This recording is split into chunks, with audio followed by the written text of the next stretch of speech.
Awesome. Hello. So today we have on Kelly Bramblett. Boom, she got it. Okay, so she does literally everything. She is a trauma support coach specializing in, obviously, she has the general life coach certification, trauma support. She's a spiritual mentor, the host of Kelly Bramblett's High Vibe podcast. She's a law of attraction practitioner, EFT practitioner, Reiki master. You do it all, and you're also an author, which is something that draw me directly to you, especially the title of your book, which is Alchemy of the Phoenix, From the Ashes of Trauma to the Light of Love. I was like, okay, this lady is speaking my language here. Oh, Especially since I saw the Asui Reiki, because that's the kind I have, and I was like, I love it. I went through the little brain path of visualizing like you doing the whole setup, and I was like, I love it. I'm so excited. So thank you for joining. thank you so much for having me. I'm excited to be here. Yeah. Okay. So I know there's like a lot of different things that you do, obviously. But I kind of wanted to ask what opened that first door for you, and what was the first door? Like, what was the first part of this journey for you, the healing journey that really started all of it? Well, I have to kind of go back, and I tell this story quite a bit. And I don't know if you've had a chance to read my first book, Alchemy of the Phoenix, but I also share this story within that book. So going back a little bit, I was a victim of sexual abuse starting at a young age. Again, of being groomed and sexually abused at an older age. So lots of abuse and trauma. I also grew up in a dysfunctional home, like so many of us. So there was a lot of trauma in childhood and, my teenage years that was never really dealt with, that led to what I call the downward spiral, right? Of trauma, of self-sabotage, of self-loathing, of shame, of all of these things that we hold. And when we don't heal them, when we don't address them, it's what I call that downward spiral of all those things I just mentioned. So I was definitely living that path. And walking that darker path. I was addicted to drugs for a very long time, struggled with alcoholism and other self-sabotaging behaviors, and had pretty much run my life into the ground by the time I was in my 30s, and living what I call a rock bottom lifestyle. I was homeless on and off. I was in abusive relationships. As I said, I had the problems with addiction. And I always had a soul understanding of the workings of the universe, I guess you could say. But obviously, I was tuning out those aspects of my higher self, and I was really just in this human experience I was having of struggle and trauma and heartache and grief and pain and all of that stuff. And so because I did always have that calling, I would consistently try to get my life on track. And it was like what I call this 2-step forward, 1-step back process, because I really wasn't doing the deeper healing work. I was mostly focusing on, okay, let me get to AA and quit drinking, which is all fine and good. However, when you're just focusing on the addiction and not, okay, what brought me to this place? What is like needing to be filled within me that I'm trying to fill this void with? When you're not asking those questions, that work, going to those meetings or focusing on these addictions can only take you so far, in my opinion. And so because of that, I would get ahead, quit drinking for a little while, life would get on track, I would feel good. But because I was still having all of this trauma stored in the body and the mental body and the emotional body and the energetic body, I would end up falling back, and really nothing was getting resolved.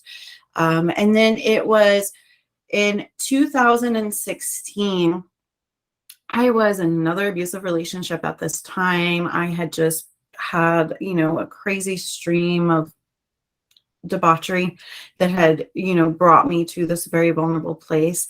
And I was journaling and writing affirmations, and across the page, it just came. I wasn't willing it. I deserve to be happy. Simple statement.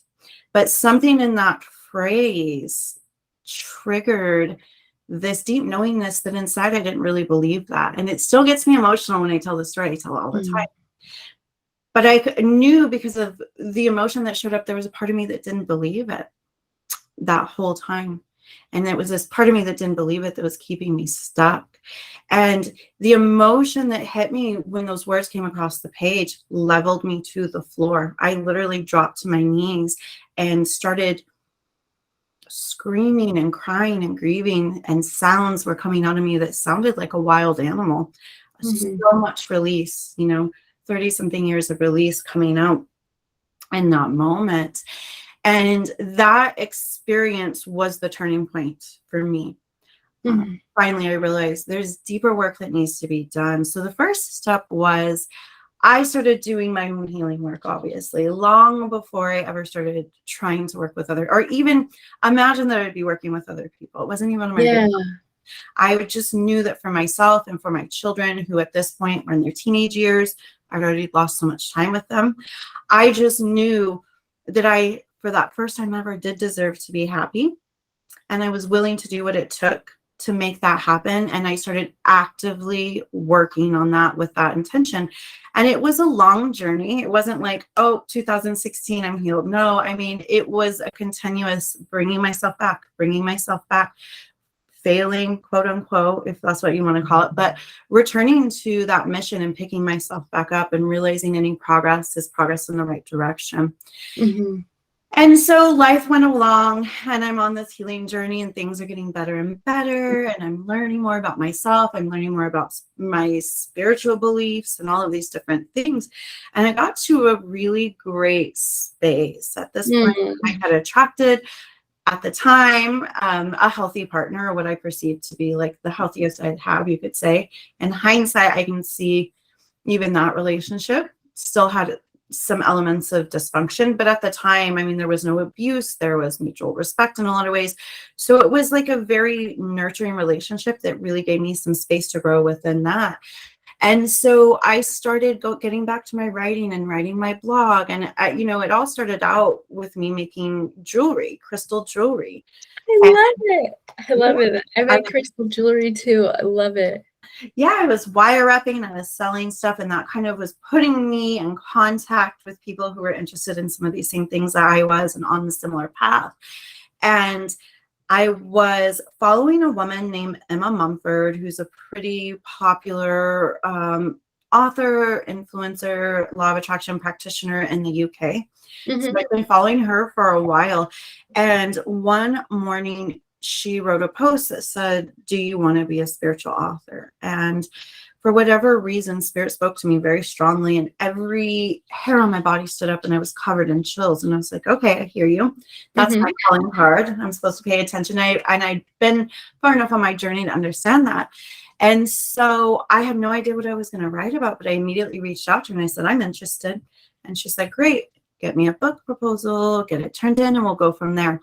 So I, of course, run to my computer. How do I write a book proposal, first of all? Because I have no idea. Mhm.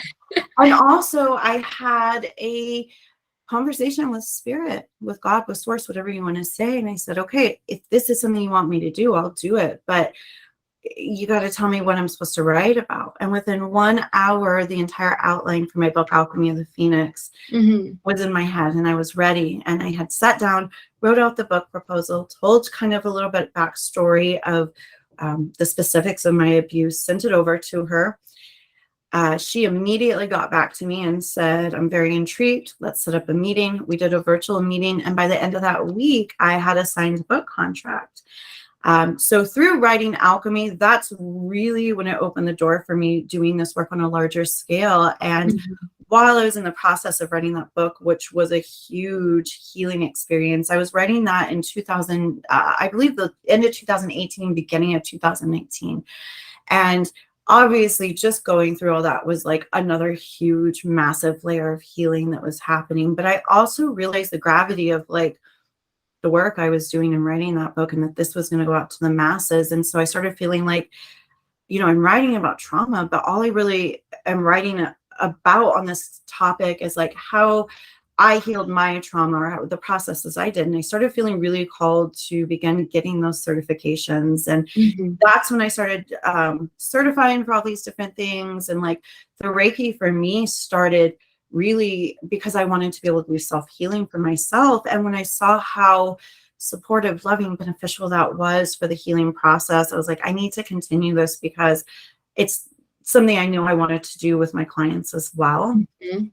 Which Yeah. is why even now I'm so passionate about certifying my trauma clients, at least for level 1, because it's such a beautiful tool they can give to themselves that's not constantly asking them, confront your trauma, confront your trauma. It's a very Yeah. beautiful way of working through the trauma. So it was really just a domino effect of, you know, things that aligned that brought me to where I am. As these things go, right? They kind of tend to unfold in that way. Yeah. Kind of the long of the short of how I got into all of this and kind of got to where I am today. Boom. So I want to say, first of all, thank you so much for being so vulnerable and so open and honest about your experience. And I want to say, from someone who hasn't known you through your entire journey, that from an outside, I'm sure a lot of people are very proud of you. So congrats to you for all of that. And I feel like sometimes the universe really puts people through, obviously, a lot of stuff so that you can help other people, so that you can give that gift not only to yourself, but share it with others. And I think it's beautiful that you are giving that to other people. And through that process, you're still healing yourself. Like writing the book, I'm sure is going to open up a whole new world for certain people. But through that, you also got to heal yourself too, which is amazing. So with the book, like, is it focused on your journey, like the story that you told us before, or is it kind of like, do you add like tools and exercises? Like, how is that book kind of formatted and expressed? So yeah, alchemy is kind of expressed in 2 different ways, which is interesting. The first, it's written in 2 parts. So there's a part 1 and a part 2.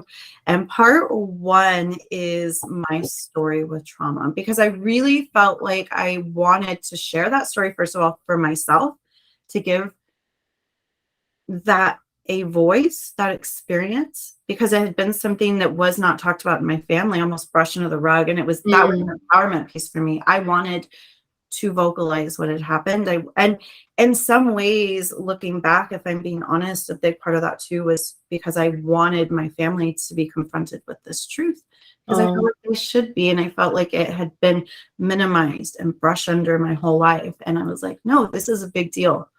And I forgive you guys. But there was something about almost like wanting to hold people accountable. Now, I don't know if that's necessarily the right energetics, but it also helps those relationships heal in so many ways, because Yeah. finally there was a level of accountability. So the first part is my story. I have been told it reads a lot like a novel. And in fact, I had one of my clients refer to my family as the characters in the book. And I was like, oh, you mean like my actual family? I was like, those are real people. But the first part, it definitely reads like a story because it is my story, but I have heard that a lot. And then we get into part 2, and I really start breaking down the ideologies that I followed throughout my healing journey. A lot of it is based on law of attraction work, but I'm also a shadow work coach. So those things it's not about spiritual bypassing. It's not about not acknowledging. What it's truly about is actually healing those root issues so that you can actually be high vibrational. You're not just pretending to be, you're not just mantra on your way into being high vibrational. You're living it, you're feeling it, you're healing it, and you're raising that vibrational frequency. So there's tons of exercising, journal prompts, ideologies, all of those things in the second part. So that's kind of how the format of that first book is.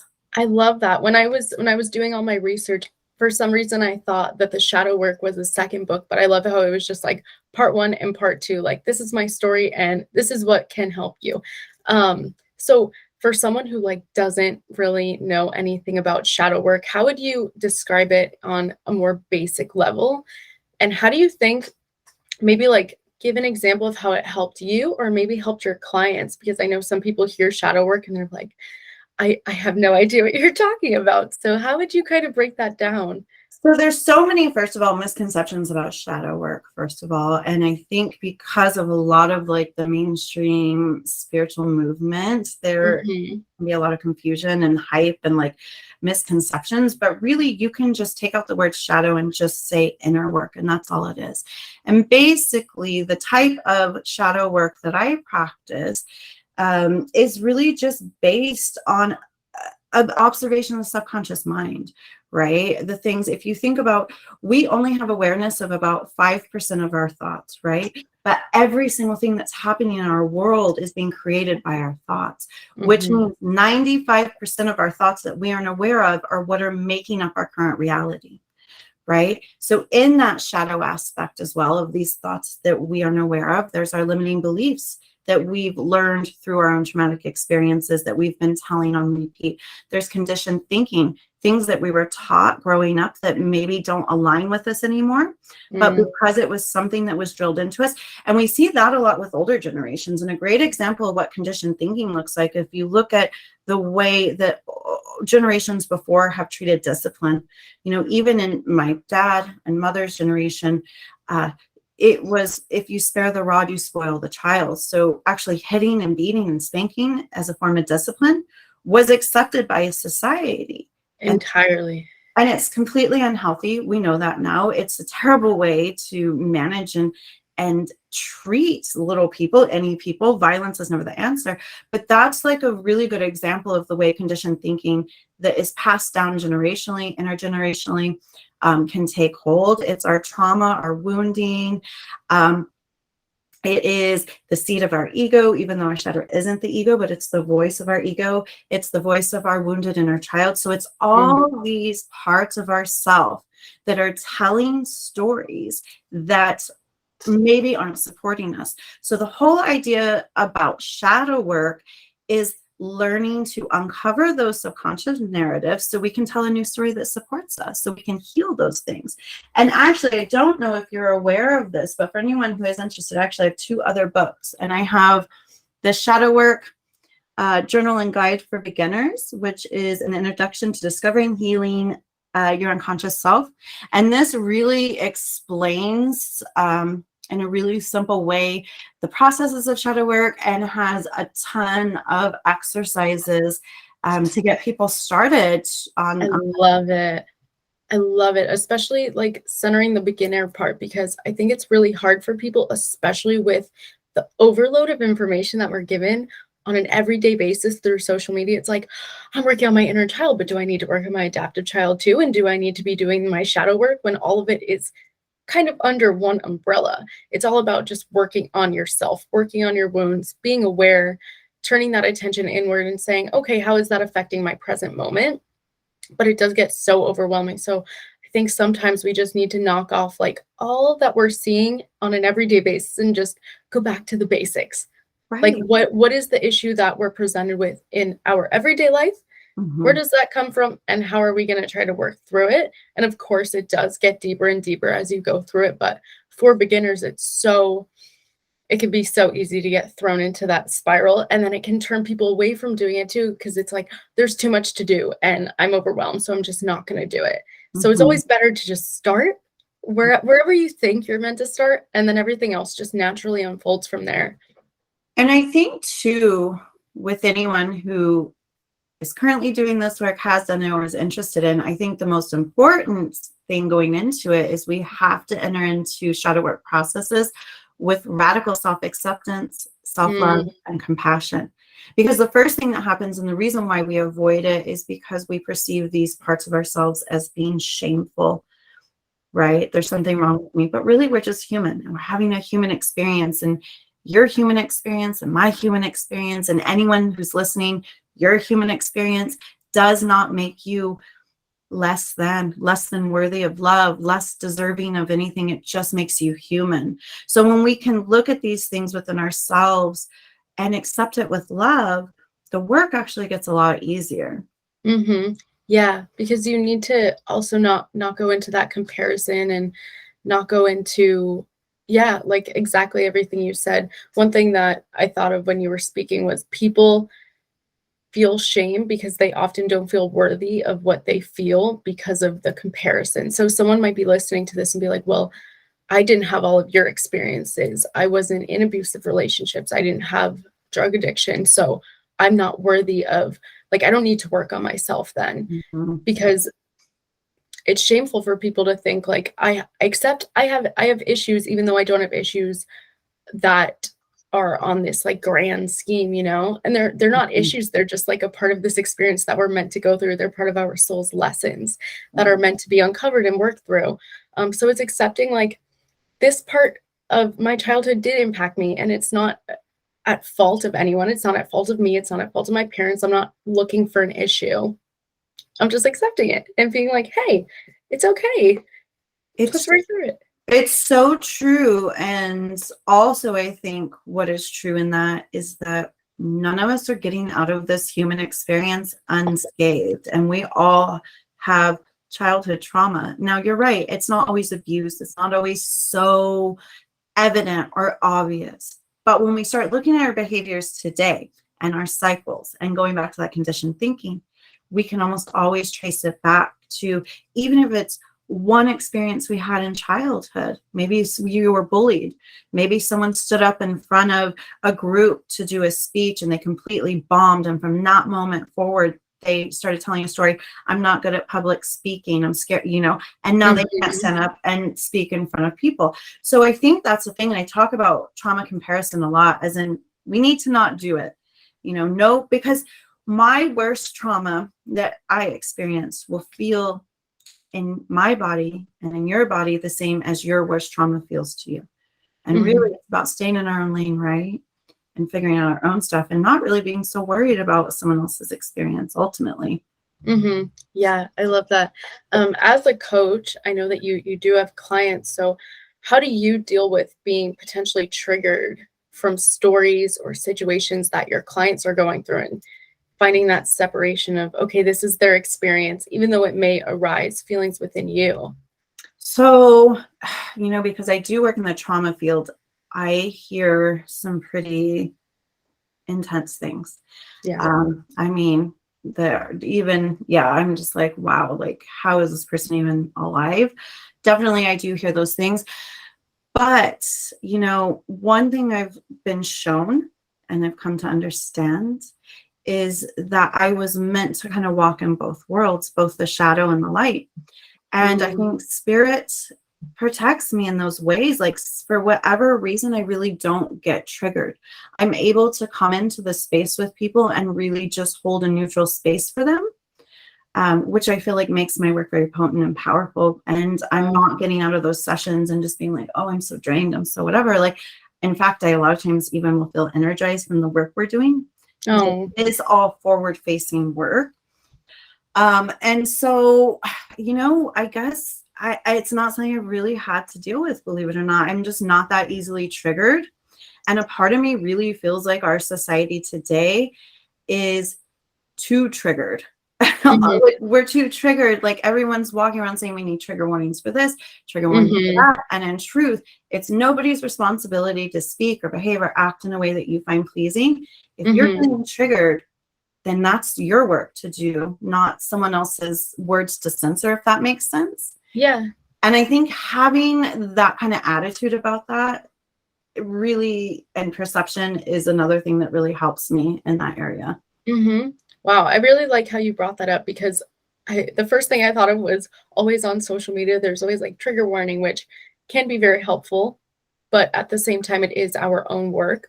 Even being in a relationship, you can say this thing triggers me, but it's not entirely always their job to like stop that. It's my job to, how am I going to handle it? So what advice do you have for when you're in a situation? Because for me, I experience it often where I'm like, ooh, I know I'm triggered right now. And I know it's my shit that I need to do, but I'm just caught up in like this. And I don't know how to get down from it. So what advice would you have for when you are actually triggered and trying to work on it at the same time? Well, there's a couple of things, and I want to back up just one step and mention something, and then I will give the tip for that. But also, I just want to add, when we're talking about triggering, true trigger warnings were created for people who have actually been traumatized, meaning they're suffering with post-traumatic or complex post-traumatic stress disorder. Meaning that if something happens, let's take a war vet, they hear an explosion, they're going to have flashbacks. Only 18% or so of people who have actually experienced trauma become quote unquote traumatized and experience these types of post-traumatic or complex post-traumatic stress disorder symptoms. In those cases, trigger warnings are very important. Yeah. And that's why trigger warnings were created. So I'm not necessarily trying to disregard all trigger warnings. But as we're saying, now we are overusing the word, and then someone annoyed me and now I'm triggered. Someone said something I didn't like, and that's really triggering. We saw so much of this in 2020 and continuing on with the politics, with the everything that happened with COVID, where everybody was being quote unquote triggered. And that's where we've like really, I feel like, gotten where we're misusing the word. So there is a place for trigger warnings. And I just wanted to add that in there, but again, it's way misused. So now going to your question, what can we do when we feel quote unquote triggered? Basically annoyed, activated in some way, right? Ego triggered, whatever that is. Ego activated is kind of a better word for what we call triggering, ego activated. So the best thing we can do, obviously, is pause, right? Let's stop. So often when we are quote unquote triggered, the first thing we do is react. And so we snap back. We put in our 2 cents. We feel like we need to be heard. We need to prove someone wrong. We need to show we're right. That's all ego crap. And the ego is great. We need to love our ego like we need to love all aspects of our shadows. So it's not about bashing the ego. It's about working with your ego, observing your ego, loving your ego. So when we take pause in those moments and ask, first of all, why do I care what someone else's opinion is? Why can other people not have a different opinion than me? How boring would this world be if we were all walking around thinking, acting, and feeling the same? The contrast is important for our growth as human beings and for this whole human experience. So I think understanding that, and then looking, when you take that pause, what is this really showing me about myself? And I'll give you an example of what this looks like. There was a time when I was in my more unhealed version, when I would see people dancing on the internet. We see it all the time. It's become even more popular. People put the cameras, they're dancing around. There was a time when I would see this, I would be so quote unquote triggered, and I would start into a narrative. Who does this person think they are? They're so annoying. They need so much attention. What a narcissist. Judgment, judgment, judgment, right? Yeah. Ego. So once I got to a place along my healing journey where I was able to use these tools, and I started taking pause and saying, what really bothers me? Why the hell do I care? Well, what I was able to discover, what bothers me is, here is somebody being so authentic without care, and I'm so afraid to show up in that way. And yet my soul desperately wants to show up vulnerable and authentic, right? So it was all about me. And when I started giving myself permission to show up in that vulnerable and authentic way without fear, all of a sudden I didn't give a shit what other people were doing, dancing. I didn't care. In fact, now I love to see it. And that's how much we can shift those perceptions. So that's an example of how when we take that pause and we start to just ask questions, what is this showing me? Why is this really bothering me? There's some part of me that doesn't feel whole, healed, whatever that is. Working on that aspect. And then from that pause place, you can actually choose to respond instead of react. And when we're choosing to respond, we're aligned with our higher self instead of our ego. So we're going to respond from a more loving, compassionate, accepting space. I love everything that you touched on. And I feel like that can only happen if you are aware of your thoughts and you're able to like self-reflect and be honest with yourself.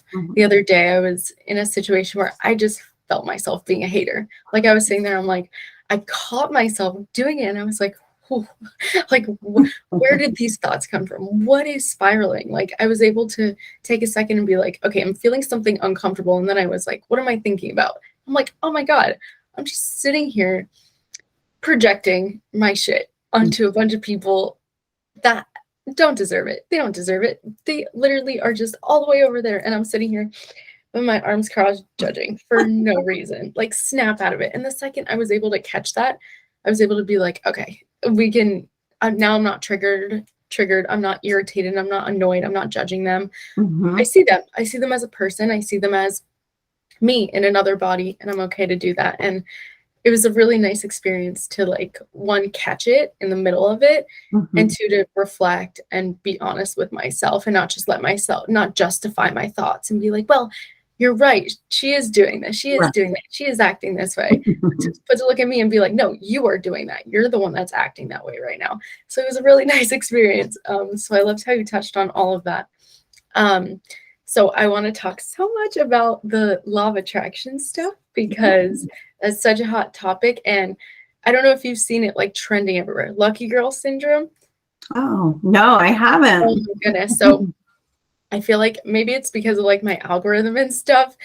So it's all kind of stuff like that. But lucky girl syndrome has just been coming up all over my feed. So it's basically like a law of attraction thing in a very TikTok-y, Instagram savvy way of expressing it. Uh-huh. Like if you tell yourself you're lucky, if you tell yourself that you're lucky and you see how lucky you are throughout the day, you're going to become lucky. Mhm. Um, but from a law of attraction standpoint, like, can you explain how that energetically works? Like the whole law of attraction, because I feel like manifestation right now is something that can either be overhyped or just people shun it and they're like, that doesn't work. Manifestation isn't real. So can you kind of break down the basic law of attraction for us?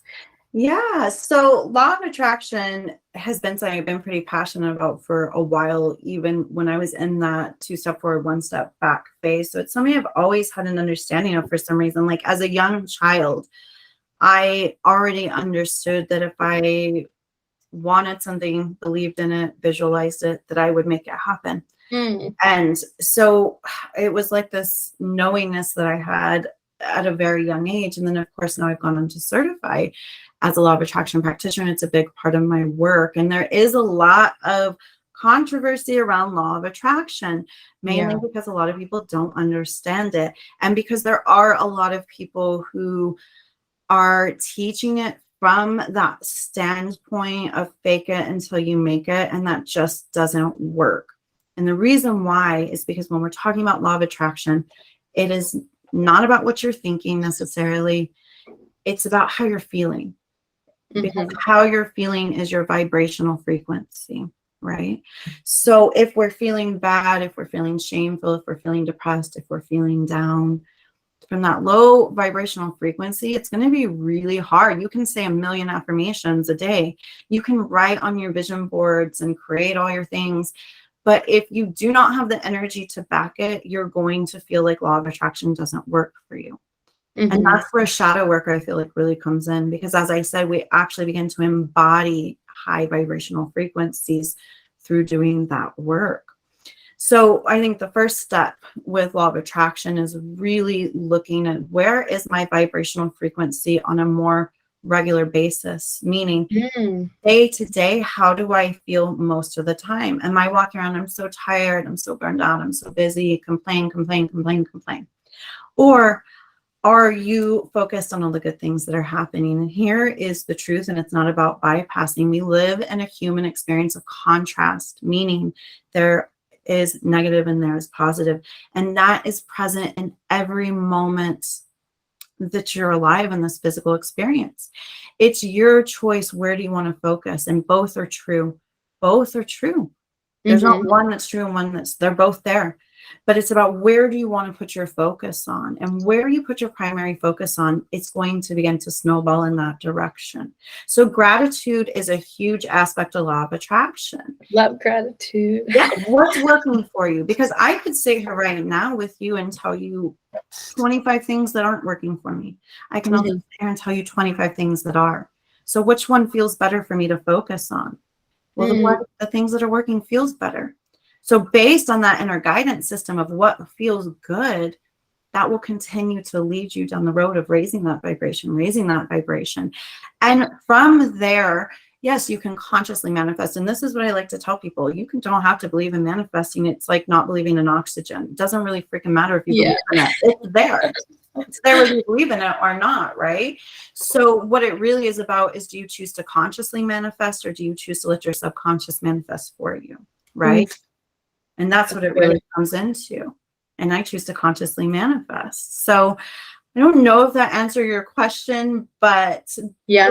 basically it comes down to vibrational frequency. And from there, we can play with all these other tools.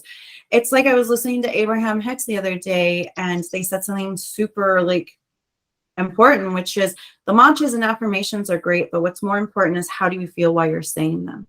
Mm-hmm. You get yourself in a really good feeling place. You wake up, you do your gratitude, you think about how thankful I am to be awake. Look at all these things that are going well. I have my health, I have all these things. You get to feeling good. Then you start your affirmations. Then you have the vibrational frequency to back them. Mm-hmm. Now, we hear a lot about aligning with what you're trying to manifest. And I think that confuses a lot of people. How do I align with wanting to manifest $1 million? Really, you just got to feel good about it when you're thinking about it. And that's how we align with anything.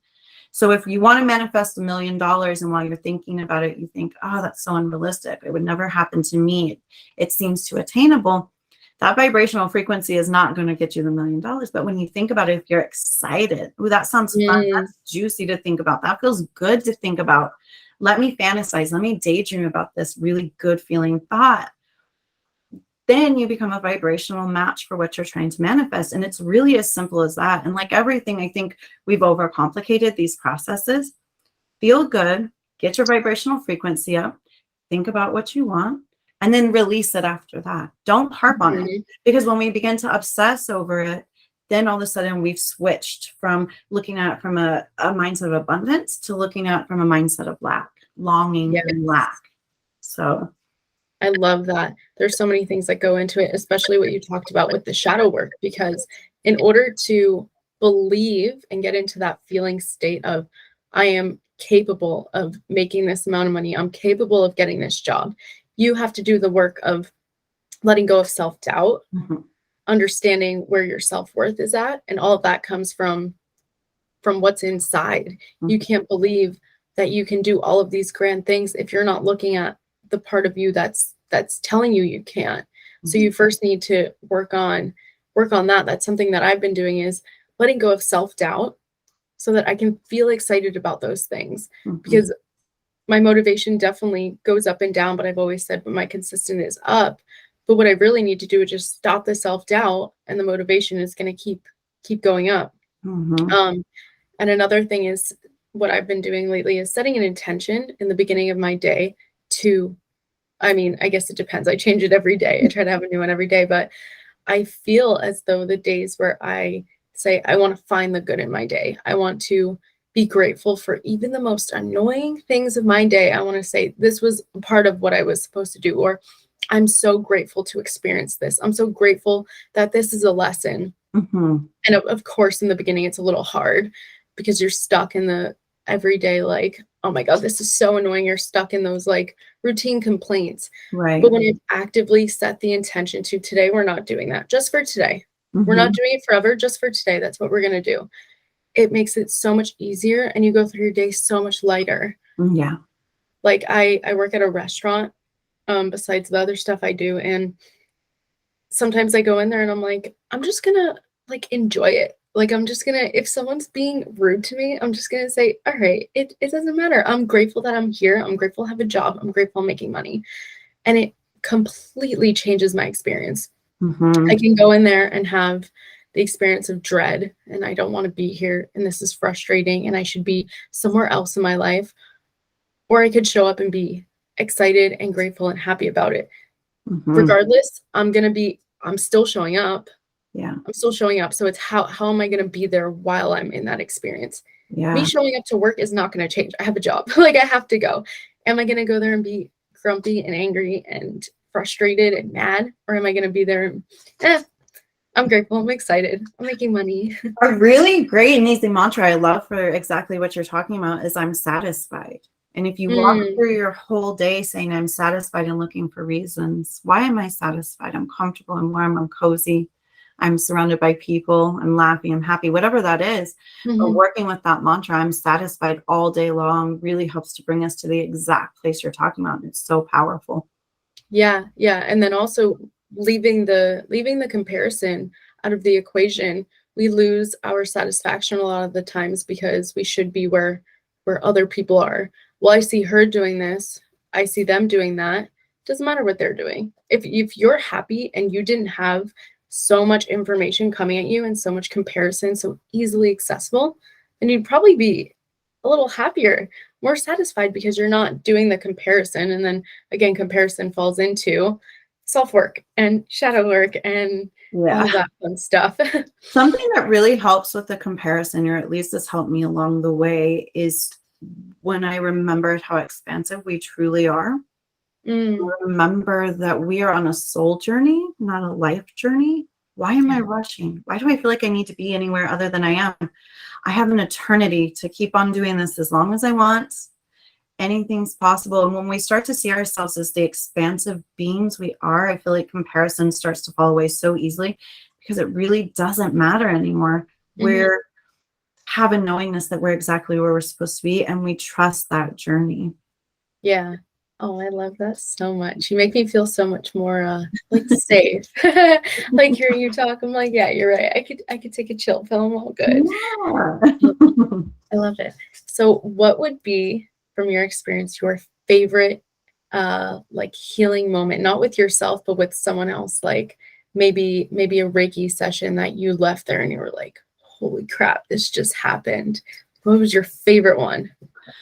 So I don't know if I have like one favorite healing experience, but I will say my favorite type of healing to witness that I work with is definitely in my trauma recovery. When I Mm, see women that come to me that are sad, depressed, downtrodden, have no self-worth, or just being eaten alive. And the transformation that I see with the women I work with over the 8 weeks that we work together, it blows me away. I see women go from that to happy, joyous, believing in mm. themselves, having major breakthroughs that are changing their lives. One of the very first clients I worked with um, was in that space. She was just so negative, like such a negative person, doubted herself, so hard on herself. She is now doing wellness coaching. She's out there freaking killing it. I'm so proud of her. And now she is offering her light to the world and helping other women as well. But I think it's those experiences and then seeing the women I work with go on to do these things that are so amazing, to step into their power and then step into that role themselves of holding space for others. And I think that is like the favorite part about everything that I do. Yeah, I love that so much. It has to feel so rewarding, I'm sure, because it seems like that almost mirrors your journey a little bit. Like you turn the shadow into light, and it's such a beautiful thing. I can't remember what I was gonna say. I had something good that I was gonna say, and it slipped away from me. Um, I don't remember where it went, but I'm sure it will come back. Um, oh, I remember. Okay, I was listening to one of your podcasts, and you talked about like love and light right now being almost like pushed away in the spiritual world. So I kind of wanted you to expand on that because I have my own kind of like opinions, but I guess I want more clarity of like you explaining that. Yeah. So I'm going to get a little woo with everyone here on this to begin this explanation. But I personally truly believe that right now, energetically, we have entered into a time, and I don't want to call it a war, but where there is almost a battle of dark and light happening. That's Mm, why it's so important for us to be doing our inner work. We don't even have to go out there and help the multitude. Every time we choose to do our healing work, we're supporting the collective, right? That's why mhm, it's so important we even hold our own light, because I believe this firmly. And in all this, I think that in this spiritual community, there is a group of people, ideology, I guess you could say, of people who have followed this idea that love and light is the bypassing we're talking about. It's only honoring part of us. And there is this whole angry undercurrent of we need to scream, we need to fight, we need to be angry. It's mhm, that very destructive energy, in my opinion, mhm, to where a lot of people, as you say, are bashing those who are love and light almost as if it's less than. And the truth of the matter is, it's like I said earlier, it's all there. Where do you want to focus? I yeah, can promise you for a 100% fact that if you stand up and preach and scream at people, you will change 0 hearts through that way. mhm, Not how we change the minds. That's not how we inspire people. We don't force. It's that masculine, almost toxic masculine mm, energy of, I'm going to force this on you. I'm going to force you to believe in me. I'm going to scream my points. I'm going to be angry about it. It doesn't work. It changes Yeah. the hearts of no one. All it does is feed your ego and make your ego feel good. We Yeah. inspire people, that's how we change them. And you inspire people through compassion and love. And in my personal opinion, there is no other path other than love. We came from love. We are love. Love is what's more important. Love is what we came here to learn. And Hmm. anything in contradiction to that, in my opinion, is not love, obviously. It's not valuable. So with this being said, this doesn't mean we don't honor our human experience and our human emotions, but we don't have to unpack and live in them. We don't have to wallow in our anger. It's Yeah. good to be angry. Let's examine our anger. Sometimes our anger is justified, but let's deal with it in a healthy way. Let's honor our sadness, our trauma, our anger, our jealousy, all of these things. Let's honor it all. Let's love it all, but let's work through it. How are we going to Hmm. use it as a stepping stone instead of something that keeps you in this low vibrational frequency of wallowing in it, and it's Yeah. almost like a self-indulgent aspect of the ego. Hmm. No, I love that, because what I've seen is it feels like the groups that almost shame, love and light, feel as though the people that preach love and light disregard the raw and the real and the intense and the rough emotions. But I don't think that that's the case. I think they just coexist, and we can use love and light to see, to heal, and to respect Mhm. the anger, the hardships. And it's not that like we're choosing not to see it, that we're blind to it, and we're just like toxic positivity, yay, love and light. No, I think it's more of, no, we're embracing and we're welcoming, and we're feeling that with love and light, because we are love and light. That's who our souls are. We are love and light. Right. So we're seeing the hard, real things. We're not disregarding them, but we're seeing them and we're accepting them, but choosing to view it with love, and not like shame and anger. And we're not Mhm. getting mad at ourselves for the raw and tough emotions that we feel, in the pain. We're not Mhm. putting it away, but we're saying, hey, I see you. It's okay. We're here. We're wise now. We can work on it. We can protect ourselves. We can go through it, not being like tough about it. And I think that's where there's like a little bit of a, not a miscommunication, but maybe a misconception. Yeah. Mhm. Definitely a disconnect there for sure between that kind of school of thinking and the other. There's definitely a disconnect. And again, I think it comes down to judging and assuming, but really even coming full circle to what we were talking about earlier. If you see someone talking about love and light, if you see someone expressing their joy, if you see someone talking about the things they're grateful for, and that makes you feel a certain way inside, coming full circle, AKA triggering you, again, that's your own inner work, not that they need to change, because what they're doing is working for them. That person's feeling good and happy. It's Yeah. you that's not feeling good. So you're the one that needs to change something, not that person. Hmm. Yeah, no, I totally agree. And I think sometimes people see that as like being fake, or like you're putting on a mask. And it's like, no, it's not. It's not. It's the expression of, I've already felt the dark. I've already felt that. Yeah. But now I can express outwardly what I've turned it into, and what it's now manifested as, and what it's become, what it's turned into for me. And it's just like, I'd rather be sharing, and I'm sure all the people that are preaching that and sharing that they would just much rather, show that part than the hard stuff, because why are we going to put anything out there that isn't love, you Yeah. know? And ultimately, if someone's saying something that you don't like in that capacity and they're preaching love and light or teaching love and light, don't work with them then. If it Yeah. doesn't resonate, right? Like, not everyone's going to resonate with anyone really. We're all different. Again, going back to that, we're all different. And so like, it's Mhm. okay if someone doesn't resonate with you, but it doesn't make you right and them wrong, and vice versa. We're all on our own path. And whatever path you're on, it's not aligned with mine, but it's definitely yours. And it's also none of my business. But Mhm. this is where I'm at. And I know that for that reason, my work and the way that I do teach and the way that I show up to the world is going to attract people that need that medicine. And if it's not resonating with you, I'm not for you, and that's okay, because I definitely am not for everyone, and you're not for everyone. No one is for everyone, and I Yeah. don't want to be. I'm here to bring in the people that I can truly help, because ultimately my work is not about me anymore. It's about the people I'm helping.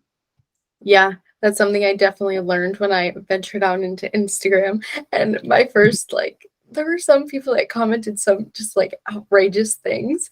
And that's when I was like, yeah, no, this is where I set up that like understanding of that is them and this is me, because Mhm. people, we're not for everyone. We're just not. And no one is for everyone. That's just how it is. And if they are, then that's something else. But Yeah. yeah. Um, and my big question that I always ask at the end is, if you were in the room full of literally the entire world and everyone's listening, everyone's engaged and ready to hear what you have to say, what would you share? The main message that I have to share in my mission statement is always that I am here to give hope to the hopeless. Mm, Meaning there's no experience, there's no trauma, there's nothing that you've ever done. There's absolutely nothing that can't be forgiven, that makes you unworthy, or that's blocking you from living the life of your dreams. That is available to everyone, and there's not a single thing that you've done or that your past has held that keeps you from that. And that's really what I want everyone to understand, is that we're all worthy of experiencing joy on a day-to-day basis. mhm. So there's hope for everyone. I love that. I think the world would be feeling seen and understood and really warm inside. I know I am. So thank you for that. Where can my listeners and potentially your listeners, where can we find you? Where can we find your book, your blog, everything? So obviously, my website is a great starting place, and that's really easy. www.kellybramblett, my first and last name.com. And that's going to be a hub for basically everything. But you can also just throw my name in a Google search, and that is going to bring up like all the interviews I've done with other people, like this one, my books, all of that stuff. But really, starting at my website is great. And of course, I'm on social media everywhere. I am Kelly Bramblett on Instagram. Just search Kelly Bramblett on Facebook. I just started my TikTok, so I believe that's under I am Kelly Bramblett. But Ooh, yeah, just a quick search of my name anywhere, basically. I put everything under my name to make it really easy for people that way. mhm. So yeah, start at my website and go from there. I love that. Thank you so much. I definitely want to check out the shadow workbook and just get a little more of like maybe centering for myself to maybe close in on a direction. Yeah. Um, but yeah, you gave so much good insight, so many good thoughts. Definitely going to be implementing law of attraction a little more. This was my sign to really continue viewing my days with gratitude and abundance and nurture that feeling within. And I'm just so grateful, and I'm really genuinely so proud of you as just a human for overcoming all that you have and getting to the place where you are and choosing to shed your light with other people. Oh, Really thank you so grateful. much. Thank you for having me. Thank you. Have a good rest of your day. You too. And just end it and then